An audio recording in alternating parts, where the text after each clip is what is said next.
हे guys, welcome back once again. और unit 2 चल रहा है हमारा इंस्ट्रूमेंटल मेथड ऑफ एनालिसिस का। और आज हम देखने वाले हैं चैप्टर नंबर 2। और इससे पहला जो चैप्टर था उसमें हमने देखा था आईआर स्पेक्ट्रोस्कोपी क्या होता है, उसका इंस्ट्रूमेंटेशन देखा था और सारी चीज़ें हमने कवर की थी। और ये जो यूनिट है उसमें से केवल आपका जो आईआर स्पेक्ट्रोस्कोपी है वही ज़्यादा इंपॉर्टेंट है और एग्जाम में जो है ज़्यादा से ज़्यादा क्वेश्चन उसी में से आते हैं। और बाकी के ये 2-3 और इसमें छोटे छोटे चैप्टर हैं, इनको भी हम जल्दी से कवर करेंगे।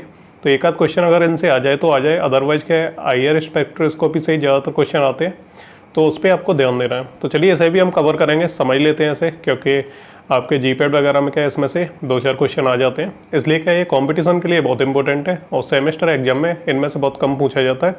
ज़्यादातर जो पोर्शन है वो क्या है आईआर स्पेक्ट्रोस्कोपी का आता है। तो चलिए शुरुआत करते हैं और समझते हैं क्या होती है फ्लेम फोटोमेट्री। ठीक है, तो हमारा चैप्टर नंबर 2 चल रहा है फ्लेम फोटोमेट्री, तो इसके बारे में हम समझते हैं।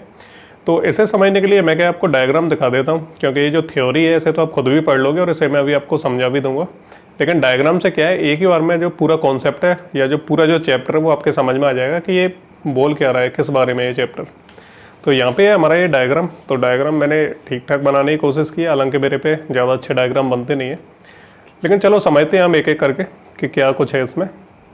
तो आप पहले ये ऊपर ऊपर वाला हिस्सा देखिए। तो हमने अब तक जितने भी इंस्ट्रूमेंटेशन पढ़े हैं, यूवी स्पेक्ट्रोस्कोपी पढ़ा है, फ्लोरीमेट्री पढ़ा है, आईआर भी पढ़ लिया हमने। तो ये सारे के सारे में क्या है, ये कुछ चीज़ें हैं जो उसमें कॉमन होती है, जैसे लेंस या mirror, monochromator, slit, detectors, LCD display. तो उन सब में ये चीज़ें प्रेजेंट होती हैं। और ये जो फ्लेम फोटोमेट्री है उसमें भी ये सारी चीज़ें प्रेजेंट हैं। बस चेंज यहाँ पे क्या होने वाला है, जहाँ पे हम रेडिएशन सोर्स में अलग अलग तरह के बल्ब ले रहे थे आईआर स्पेक्ट्रोस्कोपी में, यूवी स्पेक्ट्रोस्कोपी में, तो अलग अलग तरह के हम बल्ब ले रहे थे, अलग अलग तरह की लाइट्स ले रहे थे। ठीक है, तो यहाँ पे क्या है बल्ब या लाइट नहीं लेंगे हम, तो यहाँ पे हम इस्तेमाल करने वाले हैं फ्लेम का। ठीक है, अब फ्लेम का इस्तेमाल कैसे करेंगे, यहाँ पे फ्लेम कैसे जलेगी, किस चीज़ की जलेगी, क्यों जलेगी, तो इसके बारे में हम बात करेंगे। तो चलिए समझते हैं ऐसे एक एक करके कि क्या सिस्टम रहता है। तो पहले आप इसके पार्ट्स देख लीजिए कि इसमें होता क्या है। तो इसमें एक लेंस होता है, जैसा कि हमारे जो टिपिकल बाकी के जो है सभी में होता है। तो लेंस होता है, एक स्लिट होती है, एक मोनोक्रोमीटर होता है, डिटेक्टर होता है, एलसीडी डिस्प्ले होती है। तो ये सारी चीज़ें हम पहले से ही पढ़ते आ रहे हैं और ये चीज़ें कॉमन है सब में। अब यहाँ पे समझने वाली बात ये है कि यहाँ पे हम पढ़ने क्या वाले हैं फ्लेम फोटोमेट्री में।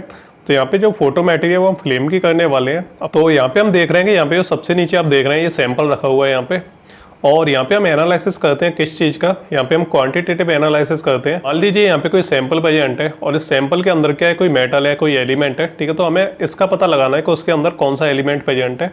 यानी कोई भी अननोन सैंपल दिया हुआ है उसके अंदर क्या है, कौन सा एलिमेंट प्रेजेंट है या फिर कौन सा मेटल प्रेजेंट है। इस चीज़ का हमें अगर एनालिसिस करना है, इस चीज़ का हमें पता लगाना है, तो हम जो है फ्लेम फोटोमेट्री का यूज करते हैं। अब इसे यूज कैसे करते हैं इससे मैं आपको बता देता हूँ। तो यहाँ पे एक सैंपल रखा हुआ है जिसमें क्या है अननोन सैंपल है और हमें पता लगाना है कि इसके अंदर कौन सा एलिमेंट है। यहाँ पे क्या है कुछ चीज़ें और भी हैं, जैसे क्या है कंप्रेस एयर सप्लाई यहाँ से प्रोवाइड की जाएगी। इसके अलावा यहाँ पे कंप्रेस फ्यूल सप्लाई भी यहाँ से प्रोवाइड की जाएगी। तो ये 2 चीज़ें इसलिए हैं ताकि हम यहाँ पे आग जला सकें। ठीक है, नहीं तो केवल सैंपल से जो है यहाँ पे आग कैसे जलेगी। यहाँ पे तो हमें एनालिसिस करना है सैंपल का, आग कैसे जलाएंगे। तो आग जलाने के लिए क्या है यहाँ पे कंप्रेस फ्यूल है और इसके अलावा क्या है एक एयर सप्लाई भी है जो क्या एयर सप्लाई करेगी। ठीक है, और एयर सप्लाई का भी मैं आपको बताऊंगा क्या करेगी एयर सप्लाई।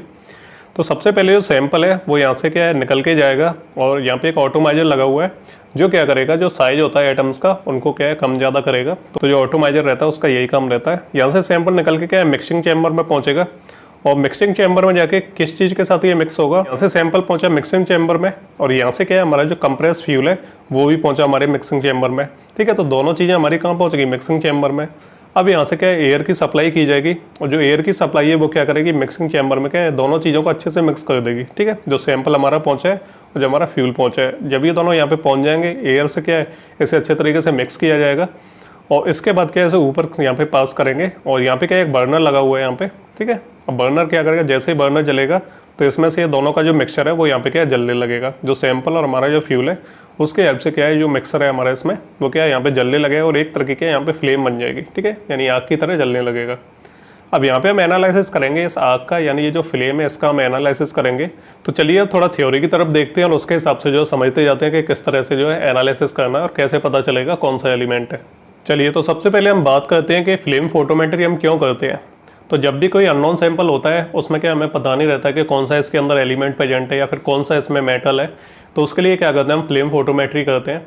इसमें क्या होता है कि जो हमारा सैंपल होता है, सैंपल में क्या है कोई भी एलिमेंट या मेटल जो भी चीज़ प्रेजेंट है तो उसको क्या है हम जलाएंगे और जब वो सैंपल जलेगा तो उसमें क्या है, लौ जो उठती है यानी जो फ्लेम बनेगी हमारी, तो हम उसका एनालिसिस करेंगे। अब उसका एनालिसिस करने पे क्या होगा कि उसका जो कलर होगा यानी उसके जो कलर की जो वेवलेंथ होगी, ठीक है, तो उससे तो हमारा ये पता चलेगा कि कौन सा एलिमेंट प्रेजेंट है। यानी तो जो फ्लेम का जो कलर होगा उसकी वेवलेंथ होगी, उससे हम पता लगाएंगे कि कौन सा एलिमेंट प्रेजेंट है।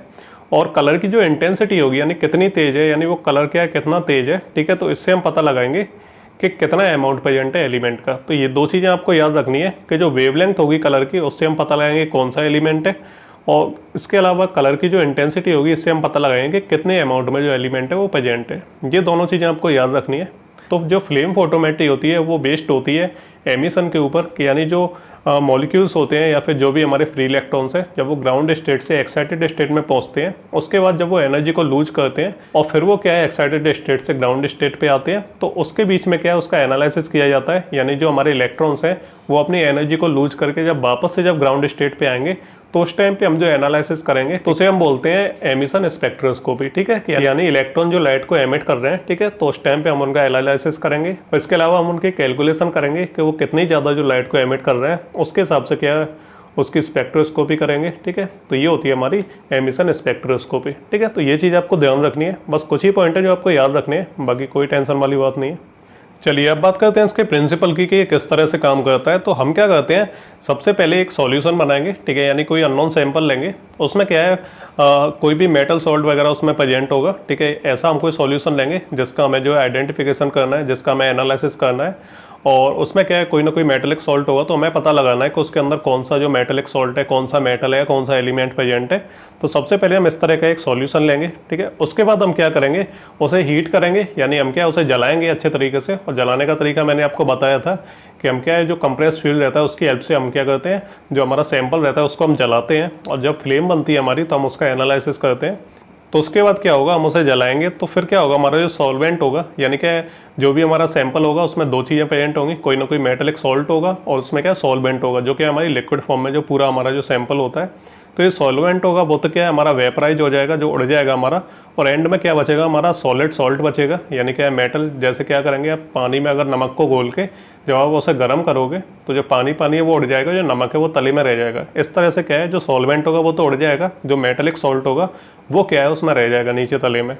उसके बाद क्या है जो सॉलिड सॉल्ट जो रह गया है जमीन नीचे तले में, तो वो भी क्या है धीरे धीरे क्या है वेपराइज होने लगेगा, यानी वो भी क्या है अपनी एक स्पेशल तरह की जो है वेपर बनाएगा। जो वेपर होगी, ठीक है, उसमें क्या है फ्री इलेक्ट्रॉन्स होंगे। यानी ऐसे समझ लो आप इसे कि जैसे क्या है आपने नमक और पानी को घोल लिया, और उसके बाद आपने क्या है पानी को आपने गर्म किया, उसे अच्छे तरीके से गर्म किया, तो जो पानी होगा वो तो उड़ जाएगा, नीचे क्या है नमक बचेगा। फिर क्या होगा, जब भी आप उसे भी और ज़्यादा गर्म करोगे तो जो नमक होगा वो भी क्या है हमारा गैसियस स्टेट में क्या है चेंज होने लगेगा, वो भी क्या है वेपराइज होने लगेगा, ठीक है। और जब वेपराइज होने लगेगा तो जो वेपर में हमारे क्या है जो फ्री इलेक्ट्रॉन्स प्रेजेंट होंगे, तो उनमें क्या है एक तरह की एनर्जी होगी, और वो क्या है एक्साइटेड स्टेट में होंगे उस टाइम पे, ठीक है। जब तक वो गैसियस फॉर्म में क्या है बने रहेंगे तब तक वो एक्साइटेड स्टेट में रहेंगे, और जैसे ही उनकी जो एनर्जी है वो थोड़ी सी कम हो जाएगी, उसके बाद क्या करेंगे वो वापस से जो है ग्राउंड स्टेट पे आ जाएंगे। तो बस इस तरह से आपको समझना है, ज़्यादा आपको कन्फ्यूज होने की जरूरत नहीं है, और डिटेल में भी ज़्यादा आपको पढ़ने की जरूरत नहीं है। बस प्रिंसिपल इसका इस तरह से काम करता है, ये चीज़ आपको ध्यान रखनी है। और जब तक वो इलेक्ट्रॉन्स हैं उनमें क्या एनर्जी रहेगी तब तक तो वो हवा में उड़ते रहेंगे, यानी एक्साइटेड स्टेट में रहेंगे। और जैसे क्या वो अपने फोटोन्स को लूज करने लगे, फोटोन्स क्या होते हैं एनर्जी के बंडल्स होते हैं, ठीक है, जो क्या इलेक्ट्रॉन्स के अंदर प्रेजेंट होते हैं। तो जैसे ही वो फोटोन्स को लूज करेंगे उसके बाद क्या होगा कि उनकी एनर्जी खत्म हो जाएगी और वो क्या है ग्राउंड स्टेट पे आने लगेंगे, और उस टाइम पे हम क्या है मेजरमेंट करेंगे, उस टाइम पे हम एनालिसिस करेंगे, तो उसी को हम बोलते हैं फ्लेम फोटोमेट्री, ठीक है। तो बस इतनी सी चीज़ आपको याद रखनी है, बाकी आपको कोई भी ज़्यादा टेंशन लेने की ज़रूरत नहीं है। यहाँ पे हम एक एग्जांपल देखते हैं कि जैसे सोडियम सॉल्ट होता है, ठीक है, तो उसकी जो फ्लेम होती है वो येलो कलर की होती है। तो अगर हम कोई ऐसा सैंपल ले लें जिसमें क्या है हमें नहीं पता है कि कौन सा है, मतलब कौन सा एलिमेंट इसके अंदर प्रेजेंट है, और जब हम उसे जलाएंगे, ठीक है, और जब जो फ्लेम बनेगी तो वो क्या है येलो कलर की बनेगी, और येलो कलर से हमें पता चल जाएगा कि उसके अंदर क्या है सोडियम सॉल्ट प्रेजेंट है, यानी सोडियम जो एलिमेंट है वो हमारा प्रेजेंट है उसके अंदर, ठीक है। तो इसीलिए क्या है जो सोडियम की जो फ्लेम होती है जब उसे हम जलाते हैं तो उसकी क्या है येलो कलर की बनती है, ठीक है। तो इस चीज़ से हमें पता लगता है, और इसी तरीके से हम क्या है फ्लेम फोटोमेट्री से पता लगाते हैं कि कौन सा इसके अंदर जो एलिमेंट प्रेजेंट है, ठीक है। तो ये चीज़ आपको ध्यान रखनी है। इसके अलावा यहाँ पे आप एक डायग्राम देख रहे हैं, इसको ही मैं आपको बता देता हूँ। तो जैसे कोई भी हमारा जो मॉलिक्यूल होगा वो क्या है ग्राउंड स्टेट पे होगा, जैसे ही इन्हें एनर्जी मिलेगी, ठीक है, तो वो क्या करेगा, पहले क्या हमारी अलग अलग यहाँ पे एनर्जी स्टेट है E1 E2 E3, ये हमारी ग्राउंड स्टेट है। तो कोई भी मॉलिक्यूल होगा पहले क्या है वो E1 तक पहुँचेगा, उसके बाद क्या है वो अपनी एनर्जी लूज कर देगा तो वापस से ग्राउंड स्टेट पे आ जाएगा। कुछ जो मॉलिक्यूल्स होंगे वो हमारी E2 स्टेट तक जाएंगे, फिर से एनर्जी लूज कर देंगे, फिर आ जाएंगे यहाँ पे ग्राउंड स्टेट पे। कुछ जो मॉलिक्यूल्स होंगे वो क्या है एनर्जी को बहुत ज़्यादा एब्जॉर्ब करेंगे, ठीक है, और उसके बाद क्या है वो हायर जो एनर्जी स्टेट रहती है वहाँ पे पहुँच जाएंगे, एक्साइटेड स्टेट में पहुँच जाएंगे। उसके बाद वो अपनी एनर्जी को लूज करेंगे, ठीक है। और काफ़ी सारे मॉलिक्यूल्स हैं वो क्या एक्साइटेड स्टेट में बने रहेंगे काफ़ी टाइम तक। उसके बाद क्या है धीरे धीरे करके जो अपनी एनर्जी को लूज करेंगे और जो हमारी अलग अलग एनर्जी स्टेट्स हैं उनसे होते हुए क्या है वो वापस से ग्राउंड स्टेट पे आ जाएंगे। तो ये जो हमारे जो इधर के आपको 2-3 दिख रहे हैं ये होती है हमारी एमिशन ऑफ रेडिएशन, यानी जो हमारे इलेक्ट्रॉन्स जो फ्री इलेक्ट्रॉन्स जो थे हमारे एक्साइटेड स्टेट में, तो जब वो एनर्जी को लूज करेंगे तो वापस से ग्राउंड स्टेट की तरफ आएंगे। तो इसी को हम बोलते हैं एमिशन ऑफ रेडिएशन, यानी क्या लाइट को क्या एमिट कर रहे हैं, यानी एनर्जी को क्या एमिट कर रहे हैं, ठीक है। और इसी टाइम पे हम उनका एनालिसिस करेंगे और पता लगाएंगे कि इसके अंदर जो है कौन सा जो एलिमेंट है वो प्रेजेंट है हमारे सैंपल के अंदर। तो यहाँ पे डायग्राम के हिसाब से देखा तो जो हमारा E0 है, ठीक है, तो वो क्या है हमारा लोवेस्ट एनर्जी स्टेट है, यानी लोवेस्ट एनर्जी लेवल है यहाँ पे। इसके अलावा हमारे E1, E2 और E3 है वो क्या है हमारे हायर एक्साइटेड एनर्जी लेवल है, ठीक है। तो ये चीज़ भी आपको ध्यान रखनी है। और इस चीज़ को कैलकुलेट करने के लिए दो अलग अलग साइंटिस्ट ने अपनी अपनी इक्वेशंस दी थी। तो सबसे पहली हमारी बोर इक्वेशन, तो इसे आपको सॉल्व करने की ज़रूरत नहीं है, आप बस इसे याद रखना है इक्वेशन को, ठीक है। तो बस अगर एग्जाम में पूछी जाती है, वैसे तो बहुत ही कम चांस है कि इनमें से कोई क्वेश्चन पूछा जाएगा, लेकिन बाई चांस कॉम्पिटिटिव एग्जाम वगैरह अगर आप देते हैं जीपैट वगैरह, तो ये इक्वेशन आप याद रखना, ठीक है। तो इससे क्या आपको हेल्प मिल जाएगी। तो बोर की इक्वेशन क्या बोलती है कि it expresses the amount of energy absorb in the process, ठीक है। तो इसमें जब भी हम क्या है जो हमारा जो सैंपल है जब उसे जलाएंगे तो जो पूरी प्रोसेस होगी तो उसमें इस चीज़ का एनालिसिस किया जाएगा कि किसी भी मॉलिक्यूल ने कितनी ज़्यादा जो एनर्जी है वो एब्जॉर्ब की है, ठीक है, पूरे के पूरे प्रोसेस में। तो इस चीज़ को हमारी जो बोर की इक्वेशन है वो इसे एक्सप्लेन करती है। तो ये चीज़ आपको ध्यान रखनी है। और जो भी एनर्जी को एब्जॉर्ब करेगा, ठीक है, यानी जो भी मॉलिक्यूल हमारी एनर्जी को एब्जॉर्ब कर रहे हैं तो उसे हम डिनोट करते हैं डेल्टा ई से। तो यहाँ पे delta E equal to E1 minus E0, ठीक है। E1 minus E0 equal to यहाँ पे क्या है H है और फिर V equal to HC upon lambda, ठीक है। तो यहाँ पे सब चीज़ों के बारे में मैं आपको बता देता हूँ।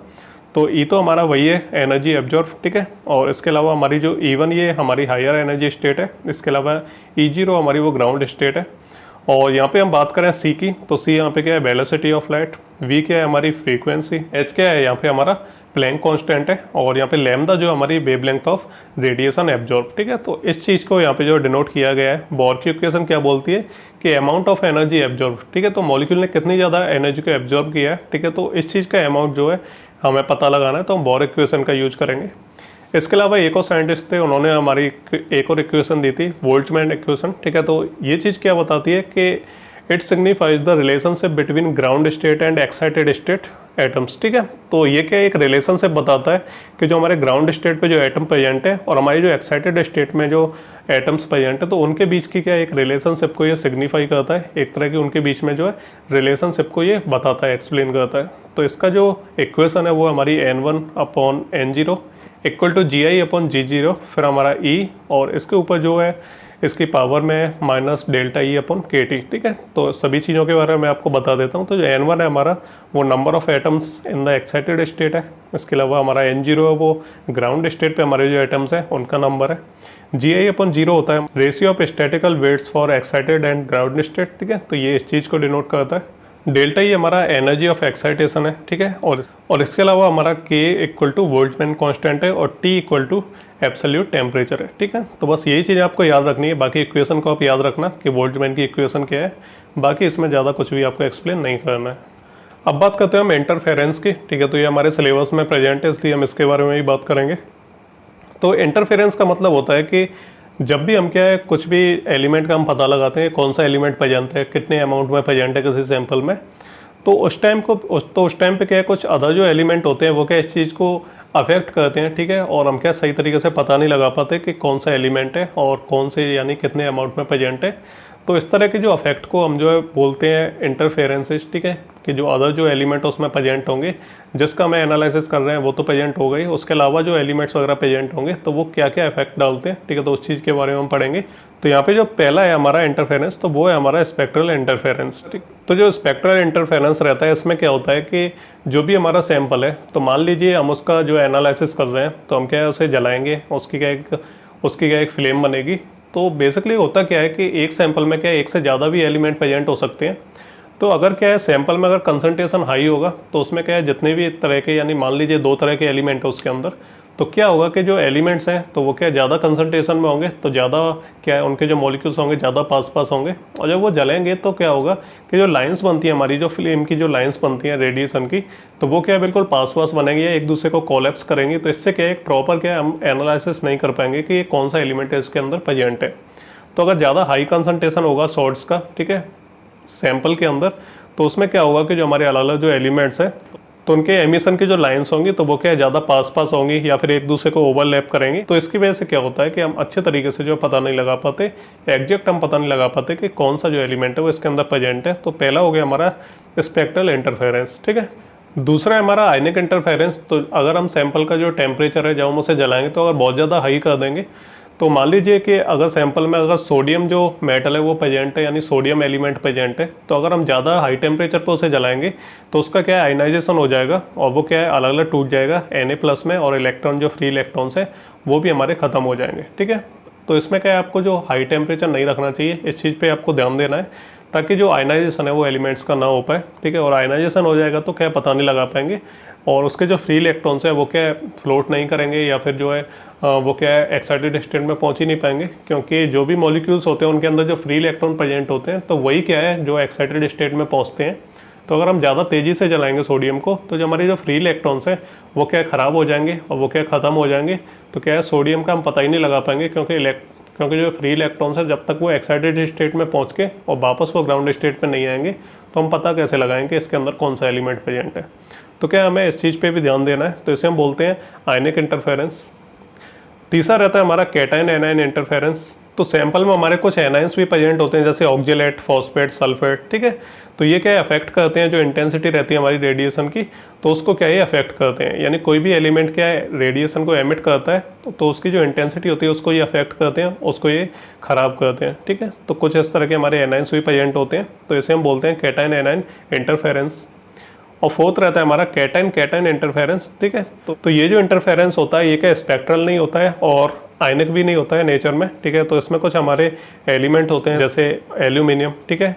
तो इसमें क्या होता है कि जो एलिमेंट जैसे सपोज एल्यूमिनियम, कैल्शियम और मैग्नीशियम, ये 3 मेटल हमारे क्या प्रेजेंट है सैंपल के अंदर, ठीक है। तो जब हम इसे हीट करेंगे, जब क्या फ्लेम बनेगी इसकी, तो ये क्या है आपस में एक दूसरे से इंटरेक्ट करेंगे, एक दूसरे से इंटरफेरेंस करेंगे और सही तरीके से हम एग्जैक्ट पता नहीं लगा पाएंगे कि कौन सा इसके अंदर जो एलिमेंट है। तो क्या है कैटायन कैटायन, तो इसे हम बोलते हैं कैटायन कैटायन इंटरफेरेंस। और सबसे लास्ट हमारा आता है ऑक्साइड फॉर्मेशन इंटरफेरेंस। तो इसमें क्या होता है कि कोई एलिमेंट है, जैसे कि सैंपल है उसमें काफ़ी सारे एलिमेंट प्रेजेंट हैं, और मान लीजिए कि हमें सोडियम का पता लगाना है इसके अंदर सोडियम है या नहीं है, तो उसके साथ और भी चीज़ें प्रेजेंट होगी, मैग्नीशियम हो सकता है, कैल्शियम हो सकता है, तो काफ़ी सारे उसके साथ अदर जो मेटल एलिमेंट्स हैं वो प्रेजेंट होते हैं।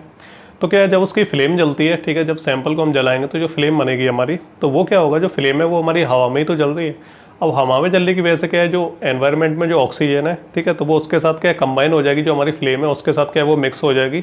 तो इससे क्या होगा कि एक ऑक्साइड का फॉर्मेशन हो जाएगा, ठीक है। जो हमारी एयर है वो क्या है एयर में हमारी जो ऑक्सीजन है तो वो क्या करेगी फ्लेम के साथ मिक्स होकर क्या एक तरह का ऑक्साइड बना देगी, ठीक है, जैसे हम बोलते हैं स्टेबल ऑक्साइड, ठीक है। तो इसकी वजह से क्या होगा कि जो हमारा जो फ्री मेटल है, जैसे क्या है जिसकी स्पेक्ट्रोस्कोपी हमें करनी है, जो हमें पता लगाना है ये है या नहीं है, ठीक है, तो वो क्या होगा वो डिप्रेस हो जाएगा, यानी उसकी जो एमिशन की जो इंटेंसिटी है वो खत्म हो जाएगी, ठीक है। तो इसे हम बोलते हैं ऑक्साइड फॉर्मेशन इंटरफेरेंस। तो ये हमारे 5 है, बस आपको 5 थोड़े थोड़े से याद रखने हैं, बाकी आपको जो कोई भी इसमें दिक्कत नहीं आएगी। अब बात करते हैं इंस्ट्रूमेंटेशन ऑफ फ्लेम फोटोमेट्री की। तो इंस्ट्रूमेंटेशन मोस्टली मैंने आपको बता ही दिया कि क्या क्या इसमें प्रेजेंट होता है, तो ज़्यादा चीज़ें इसमें नहीं होती हैं। तो बस इसमें का एक सैंपल होता है, ये सैंपल आप नीचे देख रहे हैं, इसके बाद इसमें एक ऑटोमाइजर लगा रहता है, फिर हमारा मिक्सिंग चैम्बर आता है, बर्नर आता है और ये हमारी फ्लेम है, ठीक है। तो यहाँ पे जो सैंपल है इसको क्या हम जलाते हैं और जलाने के बाद जो फ्लेम बनती है तो इसका हम एनालिसिस करते हैं, ठीक है, और उससे हम पता लगाते हैं कि कौन सा एलिमेंट जो प्रेजेंट है और कितने अमाउंट में प्रेजेंट है। तो सैंपल को हम क्या करते हैं, सैंपल तो अकेला जलेगा नहीं, तो सैंपल को हम क्या है किसकी हेल्प से जलाते हैं, जो सैंपल है पहले ये क्या मिक्सिंग चैम्बर में पहुंचता है, यहाँ से फिर क्या हमारा जो कंप्रेस फ्यूल रहता है इसे भी हम मिक्सिंग चैम्बर में पहुंचाते हैं, और फिर एयर की मदद से ये क्या है आपस में मिक्स होकर जो है, और यहाँ पे जो बर्नर लगा रहता है तो उसकी हेल्प से ये क्या यहाँ पे जलते हैं, और जो फ्लेम बनती है उसका क्या हम एनालिसिस करते हैं। जो फ्लेम है उसके अंदर जो लाइट है वो क्या है ऐसे स्प्लिट होगी, चारों तरफ जो रेडिएशन है जो फ्लेम से निकलेगी, तो यहाँ पे क्या एक लेंस लगा रहता है, मिरर भी बोलते हैं हम इसे, तो ये क्या इससे होके पास होगी, यहाँ पे स्लिट लगी है, स्लिट के बाद ये क्या है मोनोक्रोमेटर से होके जाएगी। और मोनोक्रोमेटर में क्या है प्रिज्म बेसिकली हम यूज करते हैं। तो मोनोक्रोमेटर क्या है बहुत सारी जो वेव्स आ रही हैं इसको क्या एक सिंगल वेव में कन्वर्ट करके डिटेक्टर के पास भेजेगी। डिटेक्टर क्या है इसके एनालिसिस करेगा और एनालिसिस करने के बाद क्या ऐसे आगे फॉरवर्ड कर देता है, जो क्या है एक एलसीडी डिस्प्ले वहाँ पे प्रेजेंट होती है, उस पर क्या है जो पूरा का पूरा जो डेटा है वो वहाँ पे हम मॉनिटर कर सकते हैं। ठीक है, तो ये होते हैं इंस्ट्रूमेंटेशन ऑफ फ्लेम फोटोमेट्री। तो एक एक करके हम देख लेते हैं तो कौन कौन से इसमें जो पार्ट्स हैं जो यूज किए जाते हैं। तो बेसिकली यहाँ पे हम 5 तरह की चीज़ों को पढ़ने वाले हैं, यानी 5 पार्ट्स के बारे में पढ़ने वाले हैं। है तो काफ़ी सारी चीज़ें लेकिन आपको ये 5 ही पढ़नी है क्योंकि मेन काम तो इन 5 का ही है। जैसे कि हमारा बर्नर होता है, मिरर होते हैं, मोनोक्रोमेटर्स होते हैं, फिल्टर और डिटेक्टर्स। ठीक है, तो बस आपको ये 5 ही पढ़ने हैं और ज़्यादा डिटेल में नहीं पढ़ने क्योंकि आप पहले से भी काफ़ी टाइम से पढ़ते आ रहे हो और अगर आप इतना भी लिख दोगे तो सफिशिएंट होगा अगर एग्जाम में पूछा जाता है तो। सबसे पहले हम बर्नर की बात करते हैं। तो बर्नर क्या है, सीधे सीधी सी बात है, उसे क्या जलाने के लिए चाहिए, यानी फ्लेम को जलाने के लिए क्या हमें बर्नर की ज़रूरत पड़ती है। तो बर्नर्स की हम बात करें, ठीक है, तो उसमें क्या है बर्नर्स का यूज किया जाता है, उनके साथ में क्या है फ्यूल ऑक्सीडेंट्स का भी यूज किया जाता है, यानी दोनों को मिला के जो है यूज किया जाता है। यानी बर्नर जब जलता है तो वो क्या है फ्यूल की हेल्प से जलता है। ठीक है, तो कुछ हमें फ्यूल ऑक्सीडेंट्स की भी ज़रूरत पड़ती है। और इस तरह के बर्नर की हम बात करें तो कई तरह के होते हैं, जैसे 5 तरह की हम बात करें तो मेकर बर्नर होता है, टोटल कंजप्शन बर्नर होता है, premix of laminar flow burner होता है और लंडरग्राफ बर्नर होता है। ठीक है, तो ये 5 आपको याद रखने हैं और पाँचों के बारे में डिटेल नहीं पढ़नी है आपको, बस ये नाम याद रखना और एग्जाम में लिख देना। फिर हमारे मिरर्स आते हैं। मिरर्स क्या करते हैं बेसिकली कि जो हमारी रेडिएशन जो फैल जाती है पूरे में, जैसे कि हमारी फ्लेम जलती है तो फ्लेम तो क्या खुले में जलती है तो उसकी जो रेडिएशन है वो चारों तरफ फैल जाती है। ठीक है, तो हमारे मिरर या फिर जो लेंस होते हैं वो क्या करते हैं कि वो रेडिएशन फैली हुई है उसको क्या वो इकट्ठा करके जो है सीधे सीधे आगे जो स्लिट के पास उसे फॉरवर्ड कर देते हैं। बस इतना सा काम रहता है हमारे मिरर्स का जो आपको ध्यान रखना है। और मिरर क्या है बेसिकली कॉनकेव यूज किए जाते हैं। ठीक है, जो क्या करते हैं एक तरह का एंगल बनाते हैं इस तरह से और जितनी ज़्यादा वो रेडिएशन को कवर कर सकते हैं, जितनी ज़्यादा रेडिएशन उनसे पास होगी तो उतनी ज़्यादा रेडिएशन को इकट्ठा करके वो जो आगे उसे फॉरवर्ड कर देंगे मोनोक्रोमेटर के पास। तो यही काम रहता है हमारे मिरर्स का। नेक्स्ट हमारा मोनोक्रोमेटर्स आता है। तो ये क्या है जो पॉलीक्रोमेटिक लाइट होती है, जैसे बहुत सारी वेव्स आ रही हैं लाइट की, तो उसको क्या है एक जगह पे जो है इकट्ठा करके और जितनी फ्रीक्वेंसी की ज़रूरत है उसे क्या उसमें कन्वर्ट करेगा और फिर उसे आगे भेज देगा। ठीक है, तो ये क्या करते हैं पॉलीक्रोमेटिक लाइट को मोनोक्रोमेटिक लाइट में कन्वर्ट कर देते हैं। मोनोक्रोमेटर्स में मोस्टली प्रिज्म का यूज किया जाता है और जो प्रिज्म होते हैं वो ज़्यादातर क्या है क्वार्ट्ज के बनाए जाते हैं। ठीक है, तो ये चीज़ भी आपको याद रखनी है। नेक्स्ट हमारे फिल्टर्स आते हैं। तो फिल्टर्स का बेसिकली ये काम रहता है कि हमारे जो कुछ एलिमेंट्स ऐसे रहते हैं तो जब वो लाइट को एमिट करते हैं, जब उनके फ्री इलेक्ट्रॉन्स लाइट को एमिट करके जब वापस वो ग्राउंड स्टेट पे आते हैं तो उस टाइम पे हम क्या स्पेक्ट्रोस्कोपी करते हैं, फ्लेम स्पेक्ट्रोस्कोपी करते हैं और उसे रीड करते हैं अच्छे तरीके से। तो कुछ जो एलिमेंट होते हैं वो काफ़ी कम लाइट को एमिट करते हैं, यानी उसकी जो वेवलेंथ होती है वो काफ़ी कम होती है और कम वेवलेंथ होने की वजह से और कम जो एमिशन लाइट की जो लाइंस होने की वजह से वो प्रॉपर जो रीडिंग है वो क्या हमारे डिटेक्टर के पास नहीं पहुंच पाती। यानी क्या कम लाइंस होंगी अगर वेवलेंथ की तो क्या हमारी जो डिटेक्टर है उसके पास क्या कुछ ही लाइन पहुंच पाएंगी और जिसकी वजह से क्या कोई एरर आ सकता है। तो ये जो फिल्टर्स होते हैं वो क्या करते हैं कि उन लाइंस को अच्छे तरीके से उन्हें रीड करके उन्हें अच्छे तरीके से फिल्टर करके और तब वो क्या डिटेक्टर के पास पहुंचाता है। यानी फ्यूज लाइंस अगर जितनी कम लाइंस हैं तो उन सभी लाइंस को क्या अच्छे तरीके से उन्हें फिल्टर करके और हमारे डिटेक्टर के पास पहुंचाता है और ज़्यादा से ज़्यादा लाइंस को पहुंचाता है, जिससे क्या होता है कि रीडिंग में कोई एरर आना होता है तो वो नहीं आता है। तो ये जो काम है वो हमारे फिल्टर्स करते हैं। सबसे लास्ट हमारे डिटेक्टर्स आते हैं। तो डिटेक्टर्स का काम होता है कि जो रेडिएशन की जो इंटेंसिटी है तो उसको ये मेजर करते हैं। ठीक है, कि कितनी इंटेंसिटी की रेडिएशन आ रही है, कितनी इंटेंसिटी की जो लाइट आ रही है। और ये क्या करते हैं कि जो इलेक्ट्रिकल सिग्नल में कन्वर्ट कर देते हैं, यानी कि हमारे लाइट सिग्नल आते हैं, यानी लाइट वेव्स जो हमारी आती हैं मोनोक्रोमेटर से होते हुए, तो उसको क्या है इलेक्ट्रिकल सिग्नल में उसे कन्वर्ट करके फिर क्या है हमारा जो आगे जो रीडर लगा होता है, जो हमारी डिस्प्ले लगी है, उस पर क्या है शो करने लगते हैं। तो बस इतनी चीज़ आपको याद रखनी है डिटेक्टर्स के बारे में। और बेसिकली डिटेक्टर्स में क्या है फोटो मल्टीप्लाई जो डिटेक्टर रहते हैं हमारे, उसका यूज किया जाता है फ्लेम फोटोमेट्री में, जो क्या काफ़ी ज़्यादा कन्वीनियंट रहती है और उससे क्या अच्छी जो एक्यूरेसी आती है। ठीक है, और नेक्स्ट हमारी सबसे लास्ट चीज़ आती है एप्लीकेशंस। तो एप्लीकेशंस भी देख लेते हैं जल्दी से। तो सबसे पहले हम बात करें फ्लेम जो फोटोमेट्री रहता है उसका यूज किया जाता है क्वालिटेटिव एनालिसिस में। तो हम क्वालिटी की भी चेक कर सकते हैं कि उसके अंदर कौन सा जो स्ट्रक्चर प्रेजेंट है, ठीक है, और उसके अंदर कौन सी फंक्शनल ग्रुप प्रेजेंट है, जो हमारा सैंपल में जो भी एलिमेंट है, तो उसके हम क्वालिटेटिव एनालिसिस कर सकते हैं। और बेसिकली हम ऐसे ही एलिमेंट्स का जो क्वालिटेटिव एनालिसिस कर सकते हैं जो हमारी पीरियोडिक टेबल पे ग्रुप 1 में और ग्रुप 2 में क्या है अवेलेबल रहते हैं। यानी ग्रुप 1 और ग्रुप 2 के जितने भी एलिमेंट रहते हैं पीरियोडिक टेबल में, तो हम उन्हीं का जो है क्वालिटेटिव एनालिसिस कर सकते हैं। एग्जाम्पल देखें हमारा sodium, magnesium, potassium, lithium, strontium, barium, ठीक है। तो ये हमारे क्या है ग्रुप 1 और ग्रुप 2 के जो एलिमेंट्स हैं, ठीक है। और सेकंड हम बात करें कि इन द क्वांटिटेटिव एनालिसिस, तो क्वांटिटेटिव एनालिसिस भी हम कर सकते हैं फिल्म फोटोमेट्री से। और ये भी क्या है, हमारे जो ग्रुप 1 और ग्रुप 2 के जो एलिमेंट्स रहते हैं हम केवल उन्हीं का कर सकते हैं, तो इस चीज़ को भी आपको ध्यान रखना है। इसके अलावा कुछ मल्टी एलिमेंट्स एनालिसिस भी हम कर सकते हैं, जैसे क्या है एक जो हमारा सैंपल है उसमें 2-3 तरह के हमारे एलिमेंट हो सकते हैं, तो हम सभी का क्या है एक ही बार में क्या है उनका एनालिसिस कर सकते हैं और पता लगा सकते हैं कि कितने तरह के एलिमेंट इसमें प्रेजेंट है। तो इस चीज़ को भी आपको ध्यान रखना है। तो बस ये हमारे कुछ ही एप्लीकेशन है जो आपको याद रखने हैं। हालांकि इतना इंपॉर्टेंट चैप्टर नहीं है, लेकिन जीपैट वगैरह के लिए कुछ क्वेश्चन इसमें से आ जाते हैं, तो आपको बस उन्हें ध्यान रखना है। बाकी इक्वेशन वगैरह आप देख लेना बोर और बोल्ट्जमैन वाली, तो बस आपका काम हो जाएगा, ठीक है। तो यहाँ पे ये एप्लीकेशन है ना, आप थोड़े थोड़े देख लेना, तो बाकी इसमें ज़्यादा कुछ इंपॉर्टेंट नहीं है। तो यहाँ पे आके हमारा ये जो चैप्टर है, चैप्टर नंबर 2 फिल्म फोटोमेट्री, हमारा फिनिश हो चुका है। अभी छोटे छोटे 2-3 चैप्टर और बचे, उन्हें भी जल्दी से फिनिश कर देंगे। तो यहाँ पे आके हमारी वीडियो समाप्त हुई। कुछ भी आपको कन्फ्यूजन हो तो आप जो है कमेंट करके पूछ लेना, और मिलते हैं अगली वीडियो में। तब तक के लिए goodbye and take care.